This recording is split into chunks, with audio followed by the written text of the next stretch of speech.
오늘 요한복음 9장의 내용은 이제 우리에게는 굉장히 익숙하고 또 유명한 말씀이다라는 것을 우리는 볼 수 있습니다. 예수님께서 날 때부터 맹인된 그 한 사람의 눈을 뜨게 하시는 장면이 그 기적을 보이고 계신 것이 오늘 본문의 내용이다라는 것을 우리는 잘 알고 있죠.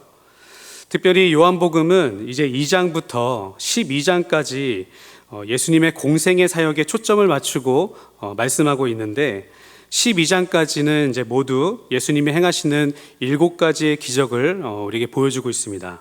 첫 번째는 물이 포도주로 변화해지고, 또 두 번째는 왕의 신하의 아들을 고치는 사건, 그리고 세 번째는 38년 된 병자를 고치시고, 네 번째 오병이어의 사건으로 기적을 통해서 5천 명을 먹이신 기적이지요.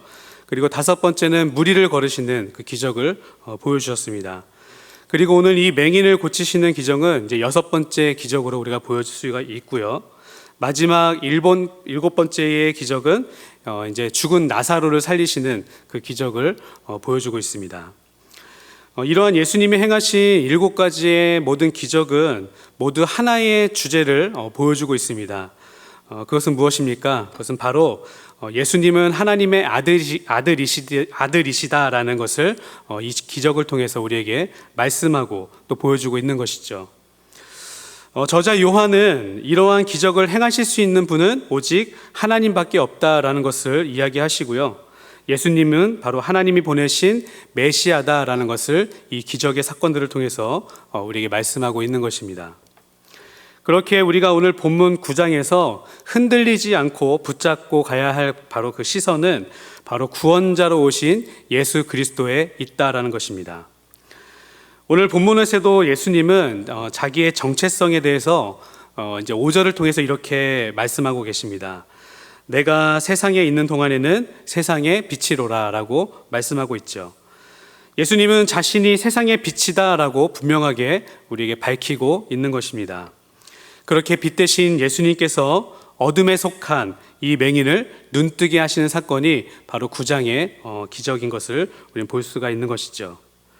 특별히 오늘 본문에서 보게 되어지는 것은 서로 대조를 이루고 있는 단어들이 많다라는 것입니다. 예를 들어서 예수님의 기적을 경험하게 되어지는 오늘 이 맹인과 서로 대조적인 것에 펴 서 있는 사람은 이제 이후에 나오고 있는 바리새인들과 이 맹인이 대조를 이루고 있다라는 것을 볼 수가 있죠. 이러한 대조를 통하여서 맹인은 예수님을 통해 눈을 뜨게 되었지만 바리새인들은 여전히 빛을 보지 못하는, 예수님이 누군지 알지 못하는 영적인 맹인된 상태에 있다라는 것을 우리에게 보여주고 있는 것입니다. 또한 4절에서는, 오늘 본문 4절에서는 이제 낮과 밤이라는 대조적인 단어를 또한 이야기하고 있죠. 낮은 예수님의 공생애 동안의 그 사역을 의미하고 있으며, 밤은 이제 예수님께서 십자가의 죽음을 보여주고 의미하고 있습니다. 이것을 통해서 앞으로 예수님께서 십자가를 통해서 죽으실 것임을 바로 예고하고 있다는 것을 우리는 또한 보게 되어지는 것입니다. 이처럼 오늘 예수님이 한 맹인의 눈을 뜨게 하시는 이 기적 속에서 우리에게 주신 하나님의 은혜가 무엇인지 함께 말씀을 통해서 살펴보고자 합니다. 먼저 본문은 1절에서 맹인의 상태에 대해서 우리에게 이야기하고 있습니다. 1절입니다. 예수께서 길을 가실 때에 날 때부터 맹인된 사람을 보신지라 라고 이야기하고 있습니다. 여러분, 맹인은 어떠한 상태입니까? 오늘 맹인의 상태는 어떠한 사고나 질병으로 인하여서 그 시력을 잃어버린 자가 아니라는 사실이죠. 즉 태어날 때부터 볼 수 없는 그 장애를 가지고 이 사람은 태어났다라는 것을 성경은 이야기하고 있습니다. 즉 그는 태어날 때부터 앞을 보지 못했고 한 번도 빛을 느껴보지 못한 그야말로 평생을 어둠 속에서 살았었던 자다라는 것을 성경은 이야기하고 있는 것입니다. 당시 이러한 맹인들은 스스로 먹고 사는 것이 불가능했고 또 어렵기 때문에 대부분의 사람들의 그 도움을 받아서 이제 성전이나 거리에 앉아서 구걸하는 것으로 그 생명을 이어나갔던 것을 우리는 볼 수가 있습니다. 그래서 오늘 보면 8절에서도 이 맹인에 대해서 이렇게 이야기하고 있죠. 그는 거린이었고 앉아서 구걸하던 자다라는 것을 이야기하고 있습니다. 이렇게 길에서 구걸하고 있던 맹인을 오늘 예수님께서 보셨다라는 것입니다. 예수님께서 그냥 지나갈 법도 하시지만 예수님은 길에서 구걸하고 있는 이 한 맹인을 오늘 보셨다라는 것을 1절을 통해서 이야기하고 있습니다. 여기에서 우리는 오늘 본문의 중요한 핵심 한 가지를 발견하게 되어집니다. 그것은 바로 오늘 예수님이 맹인을 만난 이 사건은 전적인 예수님의 의지였다라는 것에 있습니다. 본문에서의 맹인은 이제 마가복음에 나오고 있는 거지 바디메오처럼 자신을 불쌍히 여겨달라고 예수님께 소리치지도 않았고 자신의 병을 고쳐달라고 예수님을 향해 간구하지도 않았습니다. 그저 평소와 똑같이 같은 자리에 앉아서 구걸했고 이러한 맹인에게 예수님은 다가와 주셨다라는 것입니다. 그리고 그를 만나서 그의 눈을 뜨게 하셨다라는 것이죠. 이 모습은 마치 어둠이 빛을 만나고 있는 모습과도 같습니다. 어떻습니까? 아무리 어둠이 짙을지라도 그 어둠 속에 한 줄기 빛이 새어 들어오게 되어지면 금세 그 어둠은 사라지게 되어진다라는 것을 우리는 잘 알고 있습니다.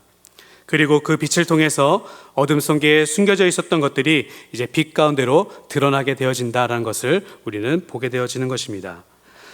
오늘 어둠에 속한 이 맹인에게 빛 대신 예수 그리스도께서 찾아오셨습니다. 그리고 그것을 통해서 이 맹인은 회복의 기적을 경험하게 되어지는 것입니다.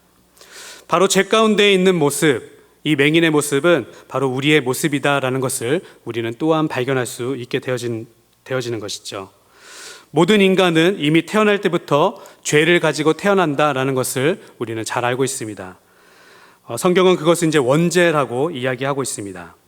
즉 오늘 본문을 통해서 우리의 모습을 비춰보게 되어지면 모든 사람은 죄로 인해 태어날 때부터 영적인 맹인된 상태로 태어나며 우리 역시 어둠에 속한 맹인이었다라는 것을 우리는 보게 되어진다라는 것입니다.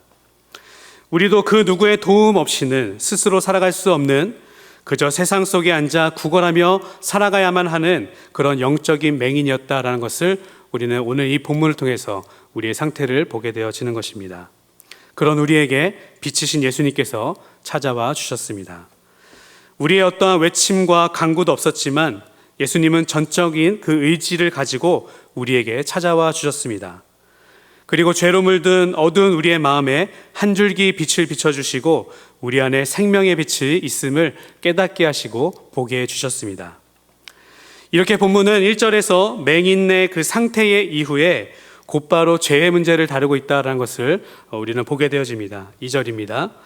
제자들이 물어 이르되 랍비여 이 사람이 맹인으로 난 것이 누구의 죄로 인함이니이까 자기니이까 그의 부모니이까. 오늘 먼저 제자들의 질문을 통해서 우리가 느끼게 되어지는 감정은 바로 불편함입니다.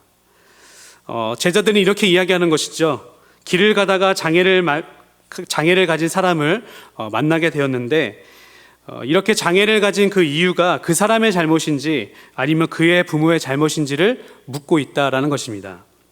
상식적으로 우리는 장애를 가진 사람을 만나게 되어지면 도와줄 것이 있는지 살펴보게 되어지고 그 필요에 따라서 도와주는 것이 우리의 상식적인 태도인데 오늘 제자들은 이 사람을 도와줄 것에는 관심도 없고 그저 그 사람의 장애의 원인에 대해서만 질문하고 있다라는 것을 보여주고 있다라는 것이죠. 그리고 우리는 이러한 질문을 통해서 제자들의 상태를 그대로 보게 되어집니다. 제자들은 예수님과 함께 하고는 있지만 여전히 자기 스스로를 의롭게 여기며 또 다른 사람들의 죄를 판단하고 있는 당시의 바리새인들과의 상태와 비슷하다라는 것을 볼 수 있게 되어지는 것이죠. 자신은 저런 죄인들과는 다르다는 것을 끊임없이 드러내기 위해서 행위적인 율법을 지키고 고수하면서 바리새인들의 그 교만한 상태는 바로 오늘 제자들의 상태다라는 것을 우리는 이 질문을 통해서 보게 되어지는 것입니다. 또 한 가지 제자들의 질문을 통해서 보게 되어지는 것은 이때 당시의 종교성입니다.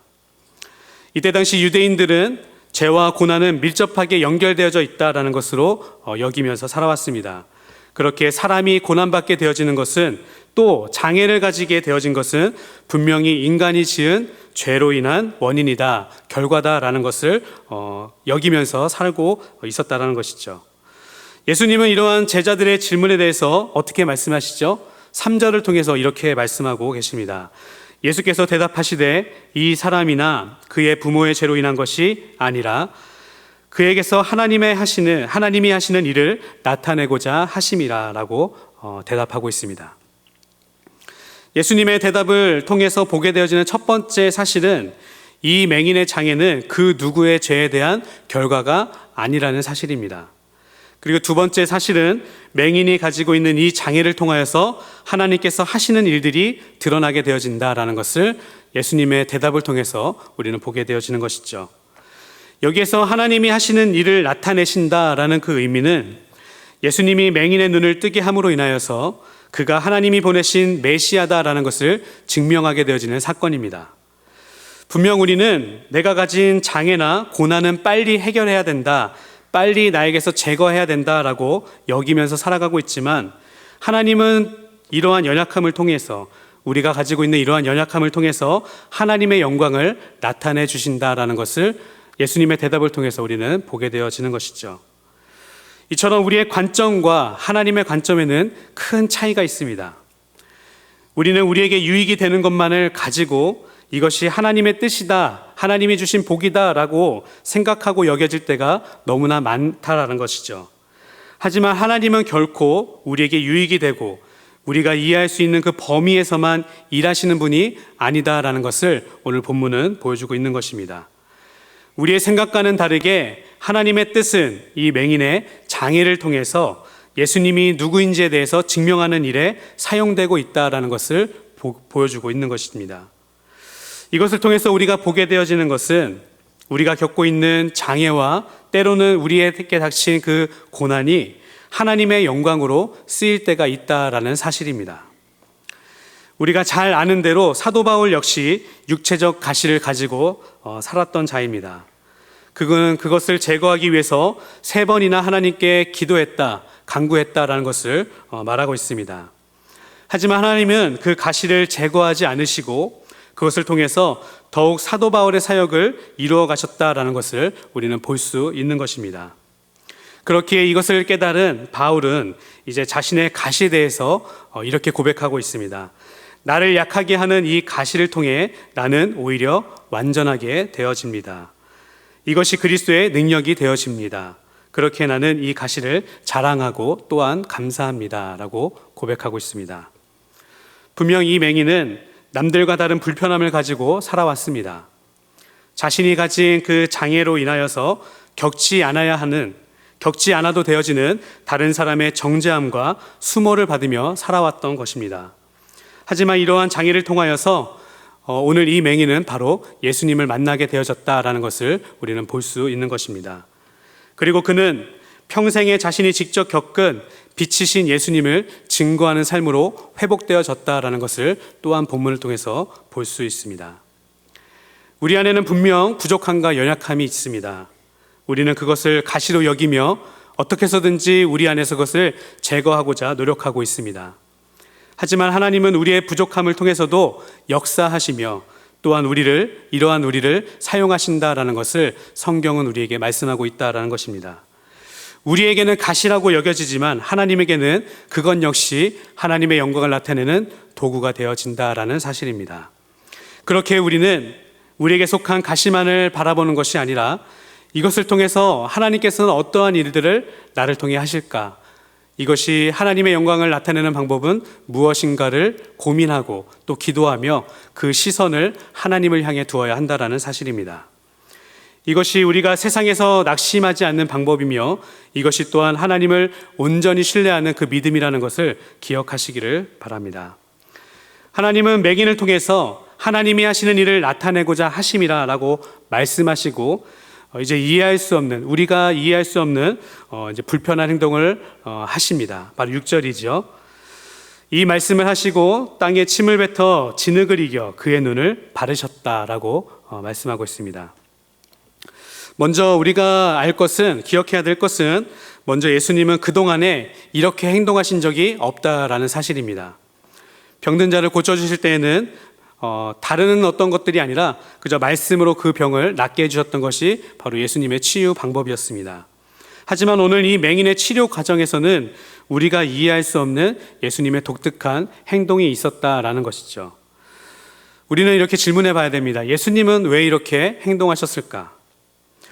먼저 우리가 볼 수 있는 것은 예수님의 이러한 행동은 맹인은 알 수 없는 행동이었다라는 것을 우리는 볼 수 있습니다. 다시 말해서 예수님의 이러한 행동은 보지 못하는 맹인을 위한 행동이 아니라 그곳에 모여있는 사람들에게 보여주시고자 하는 예수님의 독특한 행동이었다라는 것이죠.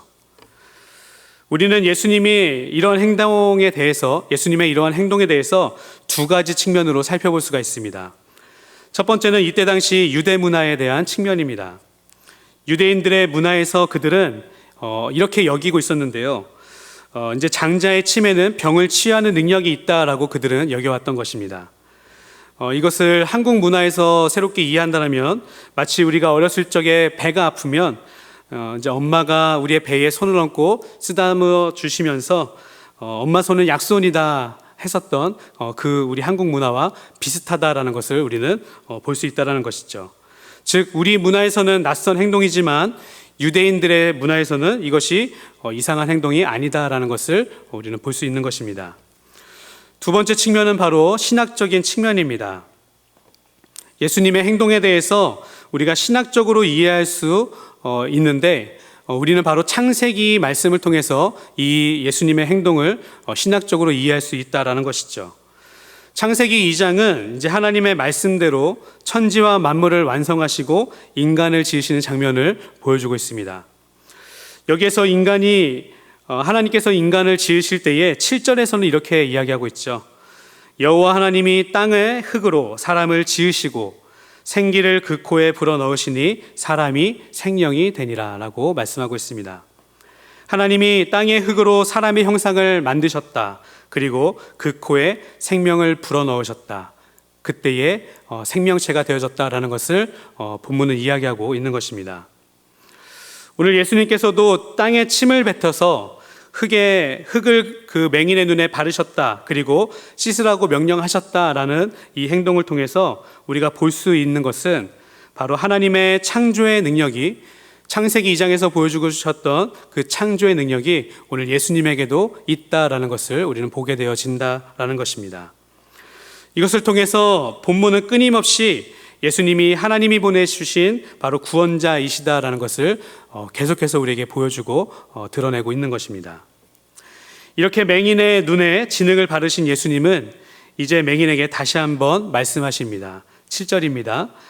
우리 7절을 함께 같이 읽어볼까요? 네, 7절 함께 있습니다. 이르시되 실로암 못에 가서 씻으라 하시니 실로암은 번역하면 보냄을 받았다는 뜻이라. 이에 가서 씻고 밝은 눈으로 왔더라. 아멘. 이 명령에서 독특한 것을 우리가 발견할 수 있습니다. 예수님께서 말씀하신 이 명령에서의 독특한 점은 바로 예수님은 맹인에게 아무 몰로나 씻으라라고 말씀하지 않으셨다라는 점입니다. 또 누군가가 가지고 있는 물을 가지고 이 사람을 씻어줘라라고 말씀하시지도 않았습니다. 예수님은 정확하게 또 분명하게 실로암에 가서 그 눈을 씻으라라고 명령하고 있다라는 것입니다. 이러한 예수님의 의도를 통해서 우리는 자연스럽게 실로암이 우리에게 특별한 장소가 되어진다. 실로암을 통해서 예수님은 무언가 우리에게 말씀하고 계시다라는 것을 볼 수가 있는 것이죠. 본문은 친절하게 이 실로암의 의미에 대해서 그 뜻에 대해서 이렇게 번역하고 있습니다. 보냄을 받았다. 실로암은 보냄을 받았다라는 의미다라는 것으로 번역하고 있다라는 것이죠. 이렇게 실로암이 강조되고 있다라는 것은 이 실로암을 통하여서 예수님께서 우리에게 교훈을 주시고자 하신다라는 것입니다. 첫 번째, 예수님 이 실로암을 통해서 우리가 보게 되어지는 그 교훈은 바로 예수님 자신이 바로 하나님의 보내심을 받은 자다라는 사실입니다. 예수님은 하나님의 보내심에 따라서 인간의 몸으로 죄 많은 이 땅 가운데 오셔서 하나님의 뜻, 오직 하나님의 뜻의 그 구원의 길을 걸어가셨다. 그 길을 통하여서 하나님의 구원을 완성하셨다라는 것을 우리는 이 실로암을 통해서 보게 되어지는 것입니다. 다른 구원의 길은 없고 오직 하나님이 보내신 예수 그리스도를 통해서만 우리는 모든 인간은 하나님께로 나아갈 수 있게 되어진다라는 것을 예수님은 말씀하고 계신 것입니다.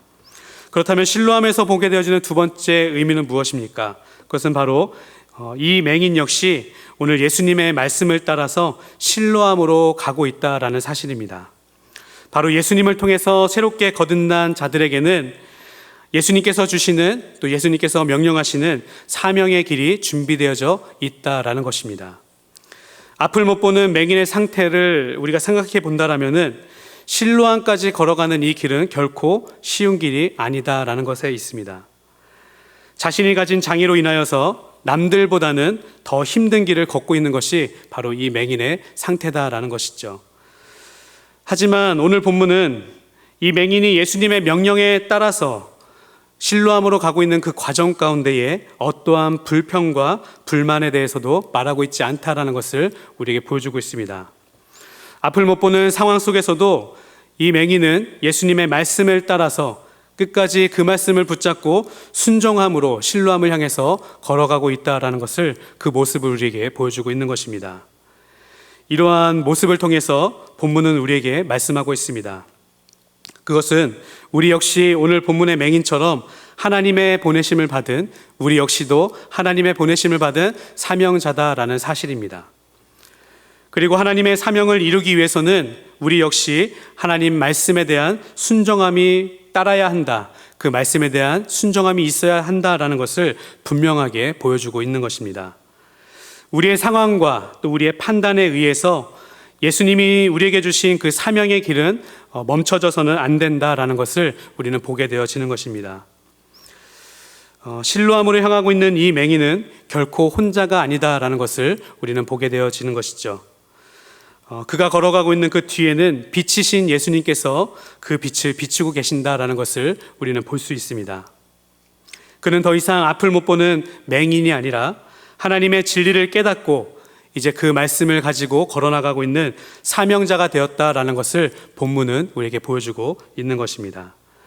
그렇게 하나님의 말씀을 따라 가는 그 사명자의 길에 반드시 요구되어지는 것이 있습니다. 그것은 바로 말씀에 대한 순종함입니다.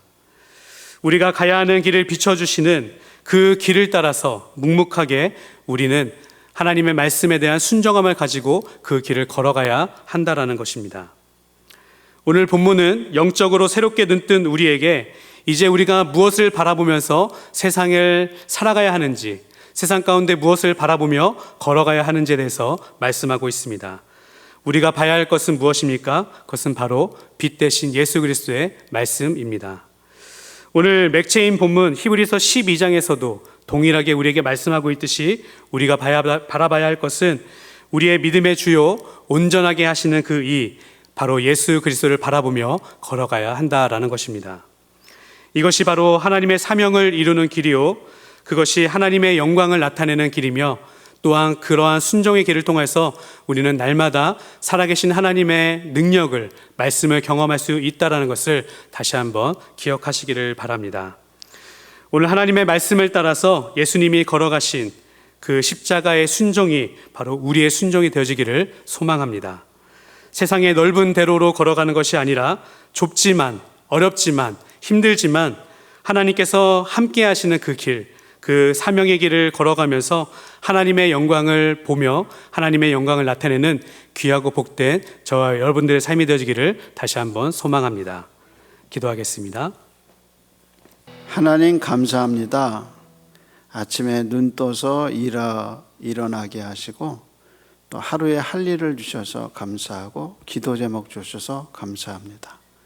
안 되는 일 때문에, 어려운 일 때문에 낙심할 때 많지만 살아계신 하나님이 우리에게 이 날을 주셨고 이 날을 살 수 있는 은혜를 주셨는데 믿고 걸어가는 저희가 되게 해 주옵시고, 여호와의 산에 여호와가 준비하셨다는 하나님의 준비하심을 믿는 여호와 이레의 사람들이 되게 해 주시고, 살아계신 하나님이 오늘 지켜주신 것처럼, 작년에 지켜주신 것처럼, 올해 지켜주신 것처럼 내일도 우리를 지켜주실 줄로 믿고 걸어가게 해 주옵시고, 작은 시련에 넘어지거나 좌절하지 말게 하시고 크신 하나님 바라보고 걸어갈 수 있는 우리 되게 해 주옵소서. 내일 수험을 치르는 한국 우리 고3 학생들 건강하게 지켜주시고 코로나 속에서도 하나님 입시 무사히 맞춰지게 하시고 저들이 지고 있는 이 엄청난 부담감들을 주님이 긍휼히 여겨 주옵시고 교육당국에 하나님 지혜를 주시고 또 우리 교회에서 보는 9명의 학생들에게 하나님의 은혜를 베풀어 주셔서 하나님 저들이 뿌린 씨가 하나님 앞에서 열매 맺게 인도해 주옵시고 주님 지켜주소서. 병상에서 하나님의 도우심을 구하는 이들 그 마음을 외면하지 마옵시고 하나님이 만져주시며 삶의 여러 가지 정황의 어려움 때문에 낙심한 이들에게 무릎을 세워주시고 하나님이 다시 걸어갈 수 있는 힘을 더하여 주시고 주님 바라보게 인도하셔서 눈이 열리는 귀한 밤이 되게 지켜 주옵소서. 이제는 눈먼 우리에게 눈뜨게 하셨을 뿐 아니라 떠진 눈이 감기지 않게 주님이 눈 열어주시고 주님이 바라볼 수 있도록 은혜를 베풀어 주시는 우리 주님 예수 그리스도의 은혜와 하나님 아버지의 크신 사랑하심과 성령 하나님의 교통 충만케 하시는 역사가 오늘도 감사하며 이 길을 걸어가고 내일도 감사하며 걸어갈 사랑하는 성도들의 심령 속에 이제로부터 영원토록 함께 있을지어다. 아멘.